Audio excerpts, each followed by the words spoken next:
হাজার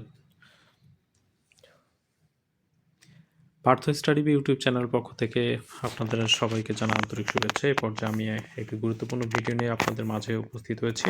আজ ২৯ জানুয়ারি ২০২৬ খ্রিস্টাব্দে এনটিআরসি নতুন একটা বিজ্ঞপ্তি প্রকাশ হয়েছে। এখানে দেখুন বলছে যে প্রতিষ্ঠান প্রধান এবং সহকারী প্রধান নিয়োগ সংক্রান্ত বিজ্ঞপ্তি প্রকাশ পেয়েছে। তো চলুন আমরা একটু নিয়োগ বিজ্ঞপ্তিটা দেখি। আসলে বলছে যে বেসরকারি শিক্ষা প্রতিষ্ঠান সমূহে প্রতিষ্ঠান প্রধান ও সহকারী প্রধান পদে আগ্রহী যোগ্য প্রার্থীদের নিম্নরূপ অধিদপ্তর ভিত্তিক শূন্য পদে আহ্বান করা যাচ্ছে। তো এখানে চলুন আমরা দেখি আসলে কোন কোন কোন কোন ক্ষেত্রে কতগুলো শূন্য পদ আছে। তো এখানে বলছে মাধ্যমিক ও উচ্চ শিক্ষা অধিদপ্তরের পদটা যদি দেখি অধ্যক্ষ, স্নাতক কলেজ পর্যায়ে যদি দেখি তাহলে 584টা পদ আছে। উপ অধ্যক্ষ, স্নাতক এটা কলেজ, স্নাতক পাস কলেজ এটা হচ্ছে 672 জন।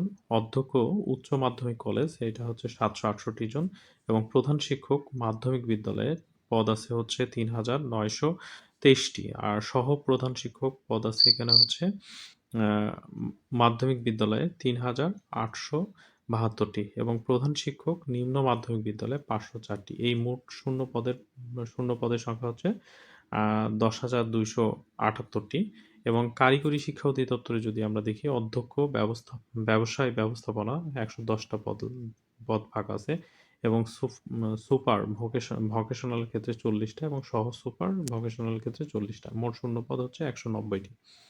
আর যদি আমরা মাদ্রাসা শিক্ষা অধিদপ্তরে খেয়াল করি তাহলে দেখতে পাবো অধ্যক্ষ কামিল এইটাতে পদ ফাঁকা আছে হচ্ছে 34টা, তারপর উপ অধ্যক্ষ কামিল এটা 53, অধ্যক্ষ ফাজিল 202টা, উপ অধ্যক্ষ ফাজিল 343টা এবং হচ্ছে অধ্যক্ষ আলিম 219টা, উপ অধ্যক্ষ আলিম 377টা এবং হচ্ছে সুপার দাখিল 899 এবং সহ সুপার দাখিল হচ্ছে 1004টি। এখানে মোট শূন্য পদ হচ্ছে 3131টি।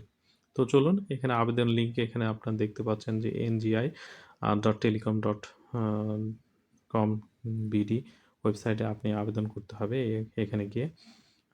আর পত্র এবং পরীক্ষা ফি জমা দেওয়ার তারিখ হচ্ছে আবেদন শুরু হচ্ছে ৩রা জানুয়ারি ২০২৬ এবং শেষ তারিখ হচ্ছে 19 জানুয়ারি ২০২৬ এবং রাত 11টা 59 পর্যন্ত এবং 20 জানুয়ারি ২০২৬ তারিখ রাত 11টা 59 পর্যন্ত আপনি টাকা জমা দিতে পারবেন।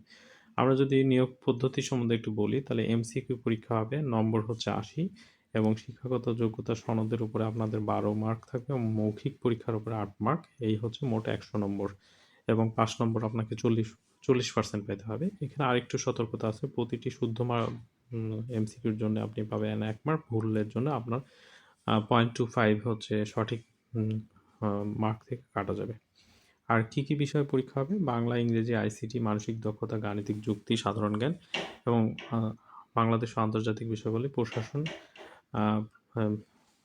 এই বিষয়গুলোর উপরে পরীক্ষা হবে।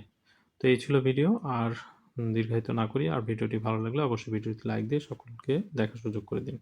ধন্যবাদ।